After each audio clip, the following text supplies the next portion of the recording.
Hey gang, what's up? Hope everybody's having a good day out there today, and welcome back here to another edition of Intuitive Angling. Guys, got a really special video for y'all today. I'm going to show you the entirety of my 45-minute Livescope debate that I did yesterday with the Drury University bass fishing team and the Stiff Rods podcast.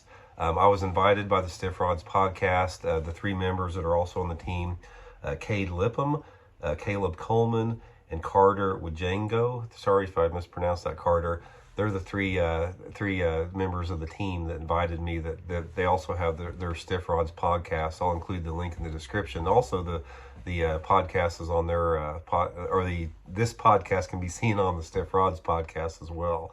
We'll put that in there. But anyway, guys, had a really good 45-minute debate on this.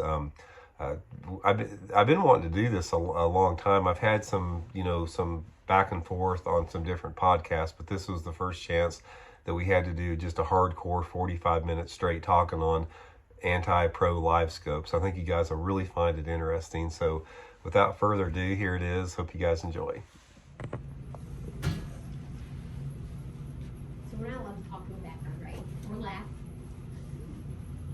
I mean, we can do whatever you want to do. It's going to be so funny. I'm going to try to laugh. Is that where you're going to be, Randy? Yeah, I think so. Is this where you want me? Scoot over to your right, just a hair. Okay, let me get this set first.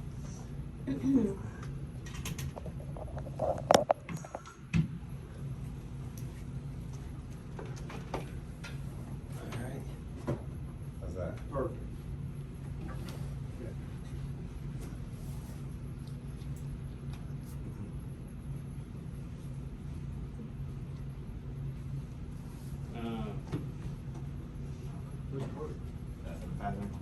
So on a scale from 1 to 10, Randy, test one, two, three, how test much one, do you two, love three. doing this type of stuff? Is this fun?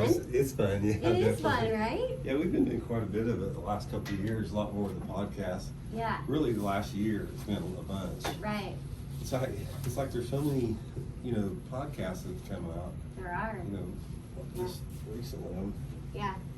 Well, because I think that people realize that that's where like a lot of big money is. Like I heard you on like the Tin Horse Monty show when you went on with him, and you're like, dude, there's so much money in it. It's like a no-brainer, right? Yeah, It's like that's how you. it's a pretty, it's a pretty good format because people can just listen to it while they're driving or Yeah. they can do whenever they want to. I do that all the time. I look up podcasts and watch them on my way while I'm driving. Yeah. Makes it go by so much faster. Yeah, definitely. Is everybody ready to roll? So who's gonna be like All right. the Carter? I guess I'll do the intro. Are you gonna be like the intro guy and kind of like the moderator type person? Is that what's gonna happen? I guess we call it that, yeah. Yeah, Because I think Moderator. that works. Is my camera on? Yeah, it's on. Okay. You guys do your podcast once a week? Yeah, we haven't done it for like the past 2 weeks though. Mhm. We've been traveling, so this will be our 5th episode. Yeah, cool. Stiff Rods is very young. Yeah, definitely. but on iTunes. Oh yeah, I just got it on Apple Podcasts. They did? Like yesterday. Yeah, as many college and high school teams, that would take off pretty good. Yeah. That's what we're As hoping. far as we know, we're the only college. Yeah, I'll definitely pump Yeah. it up a little bit. I was gonna say, Randy, Yeah, you're gonna thank- be a and thank you big. for coming on and No, no everything, problem. agreeing to it. Yeah. We're all good? Yeah. All right, guys. Welcome back to another episode of the Stiff Rods podcast. Today we got a big episode. As you can see, we have special guest Randy Blockett. Just for some housekeeping, I want to thank Baitworks. We are filming in their studio right now. As you can see, a little bit better than our dorm room that we've been filming out of. But and then I also want to thank Crocagator, Joey, for setting this whole thing up. And thank you to Randy for coming on with us today. Absolutely. So pretty much, as you guys know by the title, we are going to be doing a little debate about Livescope, electronics, and probably just a lot of discussion about the industry as a whole. So Randy, kind of go ahead and introduce yourself to the viewers. I'm sure a lot of you guys know Randy, but kind of just tell us a little bit about Yeah, yourself. Randy Blockett. I started fishing professionally like in 1986 or so, I guess. Fished the Bassmaster FLW2 ever since then. it's sort of like you guys. I started out about your age, just wanting to be a professional angler. This was back in the late 70s when I was in high school. I was in college in the early 80s. Obviously, there was nothing back then like you guys have now, the format for it. So I just like what you guys did, man, just ate up with it, loved it ever since I was a little kid, tried to do anything I could to get into the sport, and been fortunate enough to be able to do it for 30-some years, full time. Awesome. Yeah, and Randy, very, very good fisherman, won $1.5 million. Is that correct? Between Bass and MLF, just about. And he's also been blowing up on social media the past couple of years. You've almost hit 100,000 on YouTube, yeah, right? Pretty close. You're getting close to it. Yeah. Awesome. And then I guess the big topic for today, kind of, so share with us, I guess, to start off this conversation, your opinions on the modern fishing industry, and more specifically like Livescope and all of that. I'm sure you guys have seen a lot of his videos, but I guess kind of just as a base for our conversation. Yeah, I'll sort of start it from the beginning. When I started, like I said, all we had was 2D sonar. I mean, that was just the standard, and that was the standard for many, many years. They had some stuff like some, rudimentary graphs, but nobody really used them. I mean, most of the pros used nothing but 2D sonar up until like the early to mid 90s. That's all it was. And I was sort of like you guys at your age. I was on that cutting edge of technology. I mean, I wanted the latest and the greatest stuff. I had whatever I could get. I was sponsored by a couple different electronic companies back in the early 90s. And I learned how to fish offshore with those tools, with the 2D sonar. And back then we didn't have GPS. We just had paper maps and compass. So everything had to be triangulated with paper maps and 2D sonar. And that's why, guys, if you guys heard like David Fritz, I mean, he was the pioneer of it, because he was an expert at offshore triangulation. And I got really good at it too, and I learned how to do it, and I started winning a lot of tournaments like down at Grand Lake offshore structure fishing in the early 90s. And then what happened is GPS came out sort of in the mid 90s, something like that. And the GPSs we had back then were not like they are now. They were like smaller than a cell phone. And like Gary Klein and I, in my life, Gary and I were like the first couple of guys that had GPSs, and we would tape them onto our legs with duct tape to run down the lake, seeing these GPSs. And the GPSs, there was no contour or nothing on it. It was just like it showed a body of water, and you could get like in one spot and click a waypoint, but at least you could get back to that. So you had to triangulate these offshore areas, and then we were able to pinpoint them with the GPS starting out. So what happened is, about that time, the technology started to really accelerate, and they came out with new products like the different type of 2D sonar, and some improvement on graphs and that type of stuff. And they had huge improvements on GPS, to the point where it accelerated so fast that I got tired of trying to keep up with it. I mean, it's like I'd learn a piece of equipment, and then 8 or 9 months later, they'd have something brand new, and you'd have to go out and spend whatever to keep up with it. It went on and on and on, and eventually I got burned out on it. So I sort of like dropped off the radar as far as keeping up with that technology, and I went focusing more on just the hardcore, more traditional forms of bass fishing. And as a result, I sort of purposely left myself behind in that. Up to this point, which leads us up to the conversation we're having here about the merits of it, as far as the pros and cons. That sort of sets the stage a little bit. So you, I mean, obviously we've been watching your videos and stuff like that. So you believe that all this modern technology, and I guess Livescope is like kind of the pinnacle of all of that. You believe that if you don't have Livescope on your boat, you're not going to be able to compete in this modern day and age? Here's my point on the whole Livescope and the technology. The debate of whether or not it makes you a better angler or you're going to catch more fish, that's clear cut. It is. If you use this technology, you're going to catch more fish. You're going to catch fish that were inaccessible to catch. And if you want to compete, you have to use that technology. That's undebatable. I agree with that. The point of it is to me, the whole magic and the mystery behind fishing is on more of a pure level. It's more of on a connection with nature. And that's why, I started out fishing creeks and ponds and wading, and you're immersed in that. I mean, when you're wading a creek and a pond, you're studying the crawdads and the minnows swimming, you're studying the little current breaks behind the rocks. You got the smells and the sounds and the sights of being in nature. And as technology accelerates, you get away from that particular aspect, that connection of nature starts to take a back seat. Yep. And once you start doing that, I think you lose a lot of the intrinsic value of what fishing is meant to be. That's one aspect of it.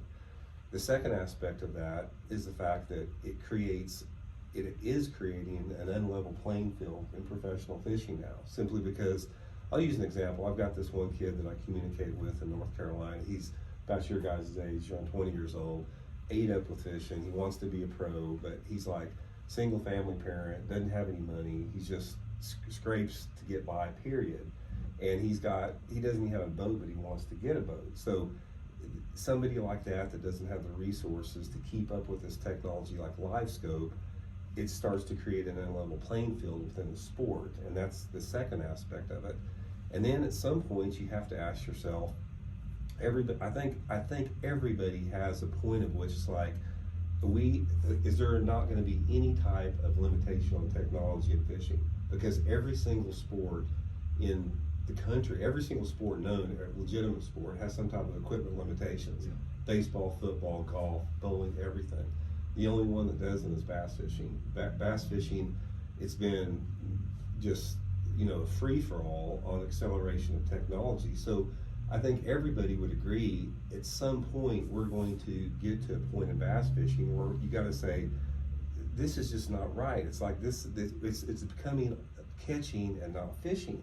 And for me, the Livescope was that point. It's like when we reached the point where you could point the transducer in front of the boat and see a fish in real time approach your lure, that type of stuff. That is where I got on this anti-Livescope, because I thought that took away so much of fishing. Now, at some point, here's the question I'll pose to you guys. Do you guys think there is a point of which where technology starts to harm the sport, as far as in the value of it and just the sustainability of it, all that type of stuff? Or, I mean, that eventually, yeah, the new or the offshore is going to end up being the bank.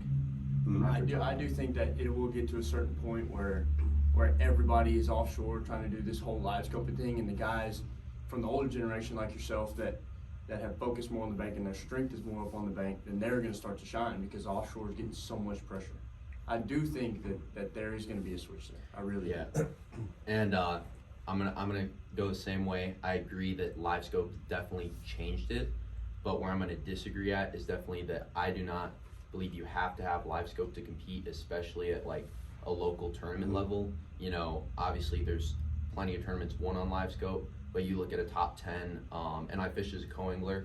I just now got my first boat like 4 months ago, so I've never really had a chance to play around with Livescope. I fished up north, and there's times where I've caught just as much weight as the guy up front, and he's Livescoping, and all I'm doing is looking at mapping on the back and watching my 2D. So I definitely think that you can compete without Livescope. Obviously, Livescope is a tool, and it's not guaranteed that every fish you see on Livescope is going to bite. The past couple months I used it on Table Rock. Obviously, this area is huge for Livescope. But 75 to 90% of those fish you see aren't even going to bite.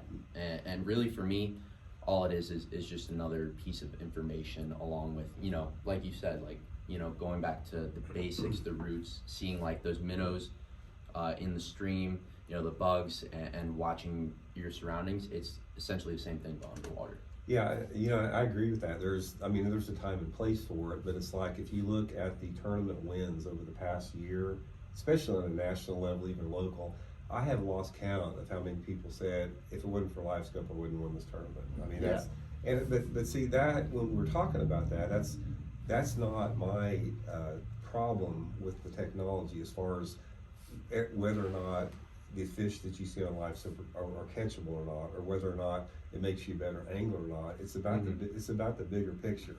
Let me pose this to you guys. What say, for example, on the PGA, Professional Golfers Association, say they came up with a golf ball that when you hit it, it went 100 yards further than anybody else's ball. But that ball cost, $300,000 to buy. Would the PGA allow that ball to be legal for that? I mean, see, I see where you're coming from as far as that point, as far as like the cost of electronics and the sport as a whole. But from the start, I think I like from the start of the sport, I watched one of your videos and you talked about how every sport has stuck to tradition except bass fishing. We've kind of got away from our roots.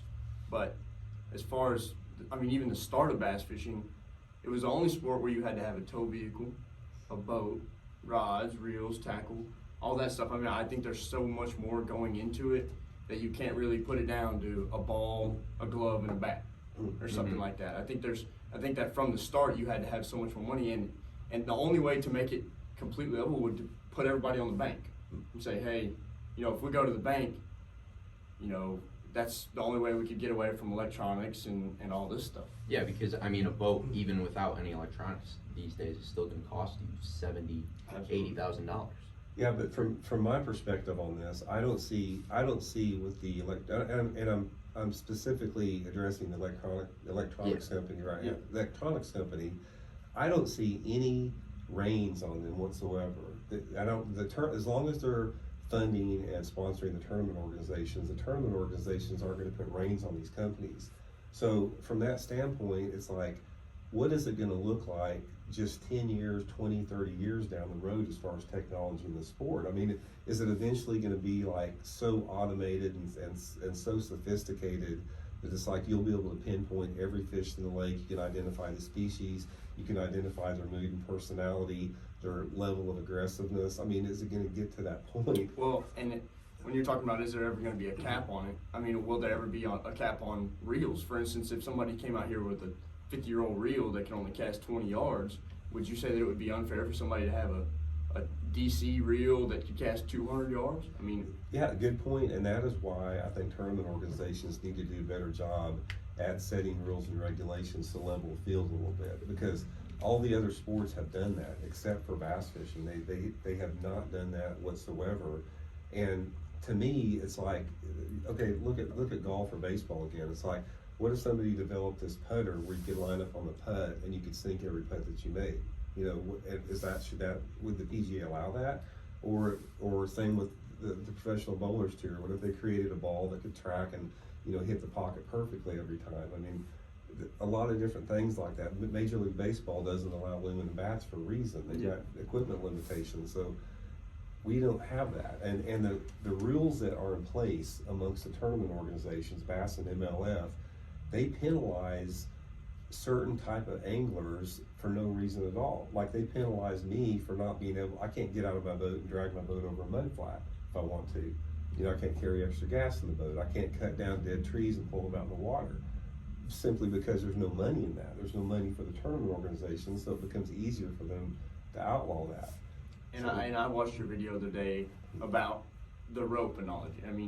About if the tournament organization was sponsored by a rope company, would we be allowed to drag the boat? And I do see that. I do think that money has a part in it. I do think that your reasoning as far as will it ever be capped with this money in the industry, I don't see it happening. I really don't.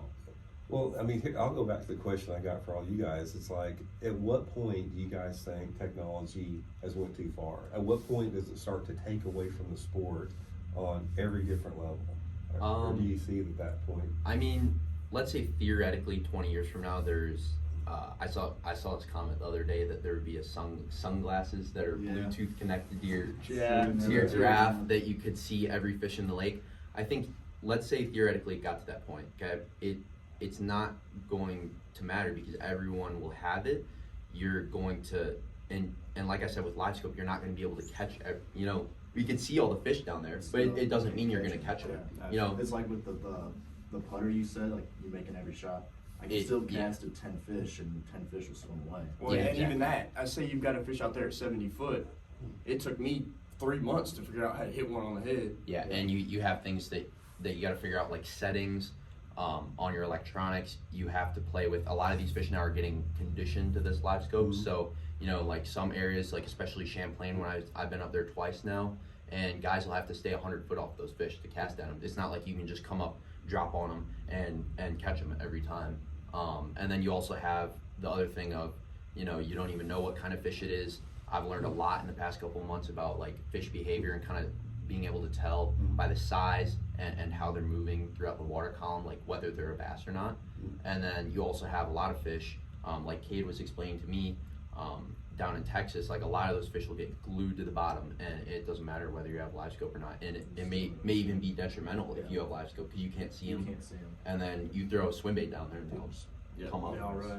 Yeah, that's a product. That's the same thing as like weather conditions, cold fronts, trolling motor noise, outboard noise, increased decibel levels. You know, fish learn quick. I mean, they don't make many mistakes. They can't afford to make mistakes. So from that standpoint, they're going to evolve around that. But, you know, again, from my standpoint, are they going to transcend that? Is technology going to get to the point where that they just keep continually taking it to that next step? And at what point do the tournament organization say we can't do this? We've got to cut it off at this point.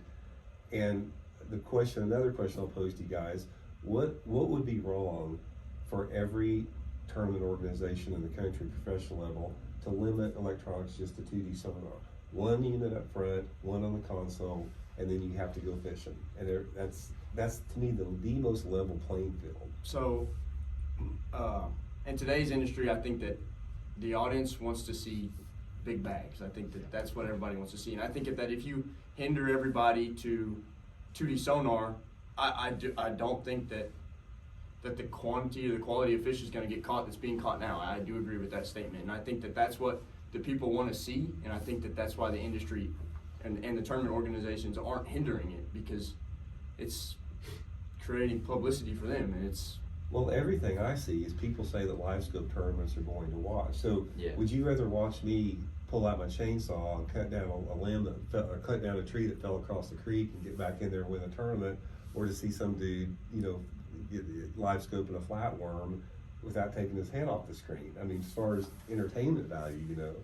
I think to solve that problem, obviously before Livescope, there was already a lot of guys doing that. You know, as far, you know, when you had mapping and you're casting at a brush pile. Obviously with Livescope now, you can hit that brush pile every time. But guys were still fishing offshore. But I think the way to solve that would be if they could get a way to record the Livescope.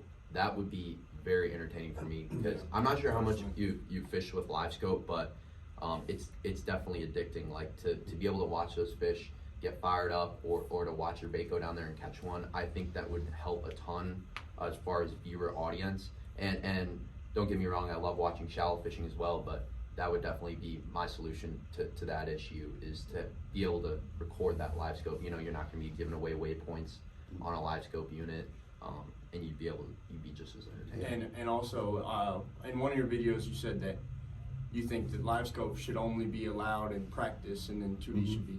And I think that kind of contradicts your statement that everybody would, because I think that everybody would still feel the need to have it, because even in practice, you wouldn't be able to find some of those fish that you would find in the tournament. So even the guys that couldn't afford Livescope, they would still be in a fair playing field on tournament day, but during practice, they're still not going to be able to find some of those fish that are offshore that the Livescope guys have. And so it still creates this uneven playing field which I mean. And like I said, even if we limited it to 2 graphs, you know, a boat that's a brand new boat, obviously everyone wants to run at that high level of fishing. Everyone wants to run would like to run a brand new boat with a 4-stroke, and you have power poles, lithium batteries. That's still going to run you, like I said earlier, probably $70,000-$80,000 even with 2 graphs. So I mean, and when you look at it from that standpoint, you can get a Livescope transducer for $700 to $1,000 and a unit for $600. I mean, if you look at that in comparison to $80,000 for a new boat, I mean, what is that extra $1,300? And that's I do agree that it's tough for people to go and spend $85,000. I do see that, because that's a large number. Well, it's just, that it affects, it affects the people that have the bigger income disparity more than anyone else. I mean, I know that I understand your point you're coming from. One thing I do know, though, just from my own subscribers, and my demographics are 18 to 65. I got a bigger demographic on my analytics from like 35 to 55. But overwhelmingly is like most people are against it. I mean, they really are. I mean, you got a hardcore minority that I think are for it. I mean, obviously that's directly equated to your demographic. Your guys' demographic, I think, are going to be more receptive to it. Probably, I think it's all a generation thing, to be honest with you. I And think we've all been raised with more technology, and It's the same thing with iPhones.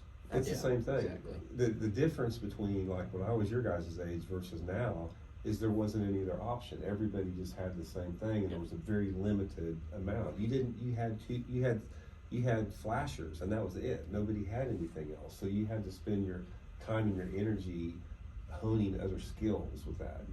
That option didn't even exist. Nobody offshore. When I was your guys' age, nobody fished offshore. They just didn't exist. Nobody really knew how to do it. So yeah, it's a changing world a little bit. I just see it as money. I really do, because I always made the point is if I won the Mega Millions and I went to Bassmaster and I said, look, we're gonna take the sport back for what it was, and everybody on the Elite Series is gonna run a flasher up front and a flasher on the console. If you want to be in the Elite Series Pro, I'm gonna pay you guys $20 million a year. You can bet everybody have a flasher on the front and back. I do agree with It's that. about money, and these, Garmin and Humminbird and Lowrance, they're throwing money at these tournament organizations, and they're gonna let them just have a free for all, until public opinion just vastly, protests against it.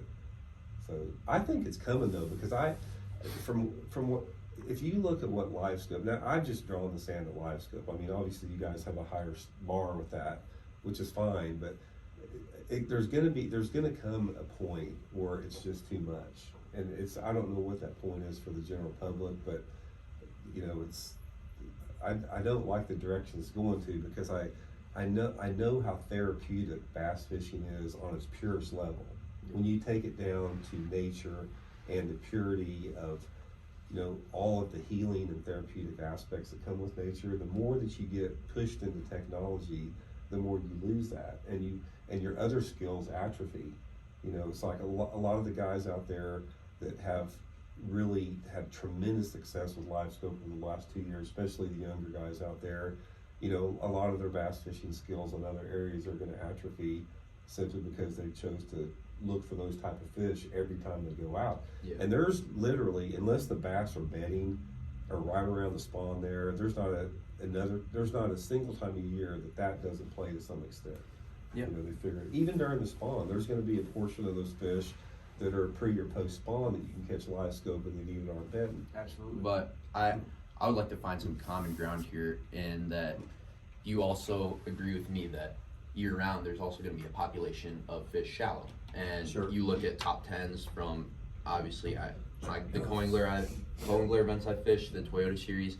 You look at every top 10, there's always a population of fish shallow, and you don't necessarily, I don't think you necessarily need Livescope to fish offshore as well. The St. Lawrence River Toyota Series that I fished, we were just drifting and kind of just looked at the mapping, see a shoal, and you drift over it, you get a couple bites, and then you move on to the next one. And Livescope for a lot of guys at that tournament was not,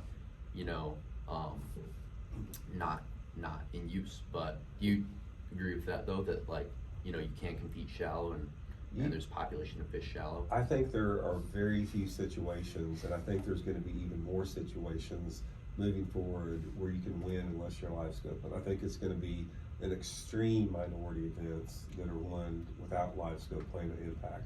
I'll tell you guys here's an example of the St. Lawrence River.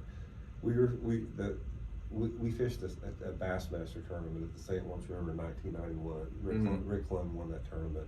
Rick and I were running all the way to Henderson Harbor and Schmo Bay out there. Come out the river, you go out to the lake, and you're in 8 to 12 footers. Yeah. Epic. I mean, Yes. like that. Yeah. You get up in these bays and you're burning a 3/4 ounce spinnerbait 6 inches under the water, and these big smallmouths are coming up hammering it. And now you cannot win doing that on the St. Lawrence. If you go up there and try to burn a spinnerbait or fish whatever, and you're not live scoping or drop shotting up there, you cannot win. You can't compete. Guys like Chris and Corey Johnson are going to beat you by 30 pounds. And from that standpoint, it's like that. I remember Rick running in that tournament and just like the waves were so giant out there that you'd lose him after about, a quarter mile in front of you. That is like hardcore bass fishing, 25-pound test line, burning that big spinnerbait, and instead of just like weenie worming around with a live scope. It's just, it's hard to explain unless you've been there, man. It's just like that. Yeah, it's definitely, I mean, the St. Lawrence, though, obviously is a very niche place. There's definitely no other place in the world like it. But I mean, like I said, the first guy Drew was throwing, you can still go to St. Lawrence and all those smallmouth lakes and still do that. Champlain, St. Lawrence, lots of guys are throwing big Carolina rigs with a speed craw and drifting over shallow rocks. That's what my guy did on the first day, and that's how a lot of tournaments are still, top 10, one up there. Yeah. But yeah, I mean, obviously I don't think you can go and catch him on a spinnerbait. My rebuttal to that would be, I mean, what about John Cox? He doesn't have, he's arguably one of the hottest anglers in the world right now, and he doesn't have live scope. No, he's cooled off a little bit the last couple of years. He hasn't done as much as he did. He's one exception to it, but he's got to have everything lined up perfectly in his favor. I'll take an example like Table Rock. I fish Table Rock twice a week. I guide down there and everything, and you cannot, unless you have the perfect weather conditions, like this time of year or something like that, you cannot win a tournament fishing the way that we did 30 years ago, because guys like Cody Huff are going to beat you live scoping out there over the top of that submerged timber. So you can't go down there right now at Table Rock like you, if the tournament was 30 years ago, you'd win the tournament burning the spinnerbait or fishing a jig up on the bluffs or maybe Wigglewort or something like that. You will get your butt kicked now if you're not out there. Well, I guess I'll tell you the answer to that on Saturday, because I'm going to go up shallow and throw a rock crawler, and he's going to go out there and live scope. Well, So if you find have out. the right, that's the thing about it. It's situational. I mean, you have to have, in order to win shallow, you got to have the perfect conditions. The perfect scenario has got to be lined up to have those type of fish that will compete with the live scope fish. And last year down there, all the jerkbait lessons I did all winter, I was literally the only person I saw fishing the bank all winter. Every single person out there was live scoping those ditches in the middle of the creeks all winter long. I never saw anyone on the bank. That's a huge departure, from that. Yeah, and speaking of Cody Huff, we actually had him at one of our meetings about 2-3 weeks ago, and we actually talked to him about this same exact thing. And coming from Cody Huff, probably one of the best live scope fishermen out there right now, he says, these, like we said, earlier, that these fish, especially on like Table Rock, these guys, they're getting pressured out there, and he can tell from how he won that Toyota Series, what was it, 2-3 years ago, that those fish are obviously adjusting to it. That tournament specifically, there were plenty of guys fishing docks, dock wells, running up the river, catching them shallow. Yeah. But he says those fish are definitely getting pressured, and And I would think that, do you think you caught them better up shallow because everybody else was offshore and there wasn't any pressure on the back? I could catch them more consistently, but not the size. I mean, Okay. I could probably catch as many or more shallow, but you couldn't win against the guys fishing offshore. Do you Yeah, think Greg was better. you think that came with time, like back when you guys did all fish the bank? Just like you saying, live scope's going to end up taking about offshore now to go back to the bank. I don't think so, because I think most of the fish live off the bank. I mean, most of these lakes around here, and I don't see it going back. Like I said, if you guys have followed tournaments, look at the tournament results over the past year. It is, the U.S. Open was one like that. I mean, all the freaking MLS and Bassmasters, live scope. I just think that I think there's more fish to be caught out deeper out there as the guys get better with it, and they know when to use it or when to not, or when to turn it off, or how to sneak up on them. I think it's going to be a dominating force with that. But like I said, my position on this, it's not really around if the fish get used to it or react to it or something like that. I'm just more concerned about it taking away from what fishing is really meant to be, because I mean, fishing. I have fished with a bunch of wounded warrior veterans, dudes that were really slammed up from the war, and the healing and the therapeutic effect of just being out on the water, not live scope, but I'm talking about seeing a hawk or osprey come down while you're fishing, or having a 3-pounder blow up on a buzz bait. The healing effect that comes with that cannot be denied. And I just think the more we get pushed into technology, you lose that. You start drifting away from that. And there's an aesthetic point that guys like Gerald Swindle, they just don't get with that. You can't have this hard charging push into technology all the time just to catch more fish and bigger fish all the time. Because if you focus on just catching, you're missing what bass fishing is about. Bass fishing is not about catching. I mean, some of these guys I take on these on the water trips, if they catch 1 or 2 fish during the daytime, that's all they want. It's the other things that they experience with it is what is valuable. It's not about catching tons of fish. I'll give you guys a perfect example. I had a trip down at Table Rock last year. It was a February trip. Normally on my jerkbait lessons, when we go down there, we'll catch anywhere between 10 to 20 fish in the daytime. Half of them will be keepers on an average trip. We got down there, and these guys were from St. Louis, and they'd never thrown a jerkbait. They'd never fished before, anything like that. And I could tell when I got in the boat with them that they had not been on the water much. They didn't pay much attention to stuff that was on the water. They were just having a good time. Mm-hmm. We probably caught 75 bass that day. They were biting unbelievable. And we also caught like a dozen big walleye. It was just, and these guys thought it was just like another day. They just thought it was like, this is typical. I said, you guys have just experienced a day of a lifetime. You will never see a day like this again. Yeah. But they just didn't get it. It didn't click with them about how magical that was that time. So that's one of the things in fishing that I always try to look for is just that experience of being on the water. And I think that technology takes away from that. Yeah. And I totally agree with that.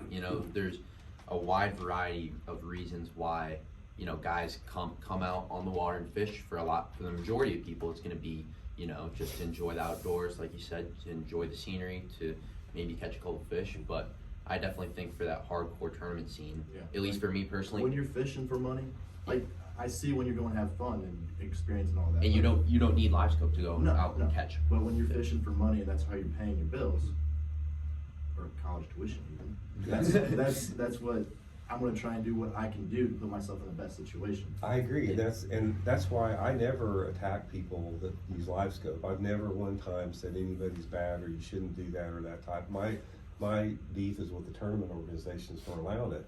But here's another question I'll pose with you guys back to the 2D sonar. What is wrong with saying, okay, we're stopping, here's the equipment limitations, and if you want to fish Bassmaster Elite Series or MLF Bass Pro Tour, this is what you got to do. And put some type of a limitation on that, even if it's like 2 flashers, and then expand your bass fishing skills into areas that really mean something. Understanding fish movement and behavior, understanding the personality, understanding the things that trigger bass, understanding what the difference is between a reflex strike and a curiosity strike and an anger strike. There's so much out there about bass mood and personality that gets lost with technology and live scoping, because those fish that are being caught live scoping don't require the same level of awareness that shallow fish do. And like I said, there's arguments on both sides of it, but to me, it's just so much more satisfying to keep it simple and not let your equipment override the purity of fishing. That's probably the best way I can put it. And I think that to be an elite angler, you have to be able to put both of them together. You have to be able to flip a switch, because at some point, Livescope does hinder you. I've seen situations where I have buddies that get all locked up in it and can't turn it off. Whenever there's somebody out there that can turn it off, and it benefits them. And I think that in order to be an elite angler, you have to be able to flip that switch and put both sides together and understand the movement of fish and where they're going to be, so that you can use your live scope to catch them. Yeah. I think that you're going to have to be able, and I honestly think that with the level, I still have a lot of learning to do. I mean, we all have a lot of learning to do. But I think that if you were to put me in the field with all the elite anglers and take all the Livescope off their boat and give it to me, I'd probably still get my tail whooped. But I just think that you have to be able to put both of them together. And I think that's the best way. I think at the top level, that would be the best way to showcase skill because, like you said, it allows guys to learn when to flip that switch. How do you do both techniques? How to fish shallow, fish deep, and you know, it's not. I would have to disagree on the point that Livescope doesn't take skill because I mean, there's tons of things that I've learned in these past 3 months in fish behavior out deep, and like I said, you know, the majority of those fish that you see aren't even gonna bite, and some that do will get real finicky. You gotta switch your baits, you gotta switch your retrieves, and but I think that we can find common ground in the fact that Livescope is an advantage. I do think that more fish get caught because of Livescope, and simply because anglers are getting more information about why the fish are there. Yeah, you can't. I've never argued against that. I've had a chance to spend a lot of time with Johnny Shields, who, in my opinion, is the best with electronics in the country. I think he's the best offshore fisherman ever. He's an absolute genius. He's like, you know, some of those kids that graduate college when they're 10. That's how Johnny is. He is literally on the next level. So I've been in the boat with him, and I've been in the boat when he's used Livescope and all of this other stuff. And there is an art form to that. Don't get me wrong with that. But it's like I said, I don't know. I just get back to the point. I just think it's about money, guys. I mean, I really do. I mean, I don't think that we would be unhappy as a group. I mean, everybody here, we're all together because we love bass fishing. I mean, that's the bond that puts everybody together. I don't think people would be unhappy about bass fishing if we just simplified things. I'm not coming at this as some old dude that's stuck in his ways. Man, I've been there. I was your guys' age. I know what it's like, man. I've been there. I've done that. But even back then, I saw the value of that. I mean, my fondest memories of fishing, period, are wading creeks when I was, 15, 18 years old. That's my fondest memories of bass fishing, and there's zero technology involved in that. It's just pure noble. Absolutely, and being raised and being in this younger generation, I've grown up fishing with a little bit, with obviously more technology than y'all had, and it's kind of maybe it's changed my experiences, but I do still feel like I get that therapeutic feeling out of it. I still love to see the eagle flying around, and I get all that out of it, but at the same time, I like to use Livescope. I won't lie to you. Yeah, I mean, everybody likes getting bit, man. It's just, Absolutely. I mean, that's what it's all about, is getting bit. But I don't know, there's a lot of people that share your guys' viewpoint on it. There's a lot of people that share mine with it. I mean, I would just like to see it have a more level playing field competitive-wise, in the competitive arena with that, because right now I think there's a little bit of a sway in the other direction. Here's another example I'll give you guys, and I don't want to. If somebody has resources and has the ability to do that, I'm not saying that's a bad thing, because that's good for them. But there was this. I fished a tournament at Lake Livingston, Bassmaster tournament 2 years ago, and there was. I noted this because it made a big impact on me. There was this one dude down there. He's about your guys' age, and he was in the campground. He had like a super beat up old truck. He had like an aluminum, like like an old Fisher Marine with just a beat up rig like that, camping out in the tournament. He was in the tournament, and sort of reminded me of myself at his age like that. And then I pulled to the top of the ramp the last day of practice, and there was this super tricked out rig in front of me. This guy's like a brand new F250. It had 6-inch lift kit, big tires. It had all the Iron Cross bumpers, the full 9 yards, brand new Ranger 521. Looked like it just come off the showroom. 6 graphs on the thing, 3 on the console, 3 in the front. And this dude jumps out of the truck, and he was younger than you guys. I mean, I can't even believe he could drive. He looked so young. Yeah. And so I look at that dude in the campground that's probably eating peanut butter, and this dude that's got $300,000 rig right there, and it's like, man, there's something inherently not right about that competitively, because if you love that, other sports don't discriminate like that. If you love baseball or basketball, it doesn't make any difference what your income is or the resources you have. I just wish fishing could get more together on that a little bit. And I do think that it all comes down to time on the water. I do think that I'm a firm believer that if there is a will, there is a way, Mm-hmm. and that even if you don't have quite the equipment that everybody else has, I do think that if you put your mind to it, all things are possible through the man upstairs. And It's all about passion and desire, man. Because if you don't have passion and desire in the sport, I don't care how much money you have, you'll never make it. Yeah. That if you live it and eat it and breathe it and you sacrifice, and if you every single thought goes into your days into wanting to be a professional fisherman, you can do it. But it takes that.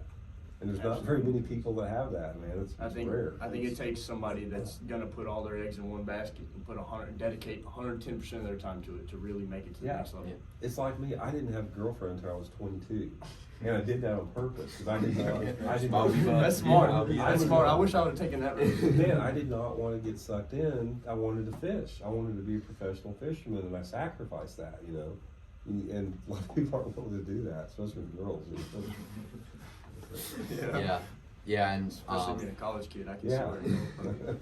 yeah, and I totally agree with you. I mean, we fish college. We see that all the time with the big trucks, the brand new boats, and I definitely know my boat's a perfect example. It's a 1988 364B, Yeah, there you go. and you put you don't necessarily have to have a brand new rig.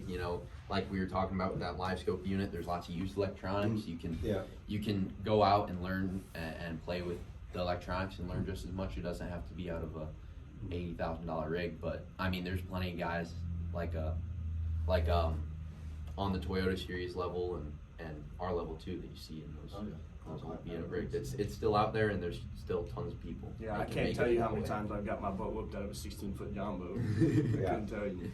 Yeah, it's an interesting debate. I'm curious to see how it goes down with that. I just, I think I've sort of stirred up the hornet's nest a little bit about that. I got a lot of people that hate me for it. I got a lot of people that think I'm great for it. So you can't make everybody happy. You can't be all things to Yeah, all people. and I'm sure there will be people that are against us too. So. No, absolutely. But yeah, I think this is a good place to wrap it up.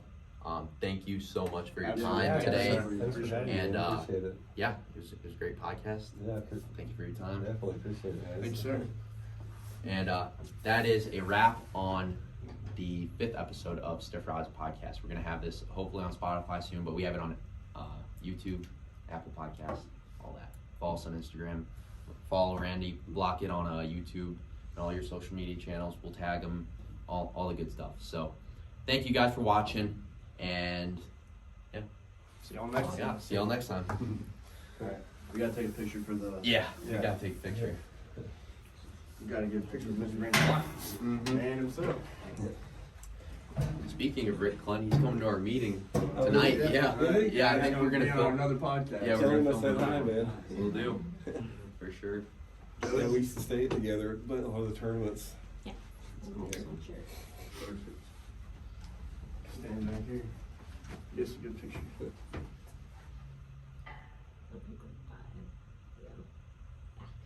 Awesome. Perfect. Spam it. I think it was like under live. How long It was takes that? 70. Okay, guys, there it was. Appreciate you guys taking some time to watch the video. Let me know what you guys think, man. Shoot some comments out there. Let me know how you guys think the debate went. Give me guys your opinion on it. We'd be really curious to know. This is, like I said, everybody always says to me, quit beating the Livescope horse to death, Randy. It's like, well, as long as it's here, I'm going to keep beating it. So I'll stop talking about it when they get rid of it. So that's just sort of the way it is. But again, guys, thanks for tuning in. Much appreciated. And we'll talk later.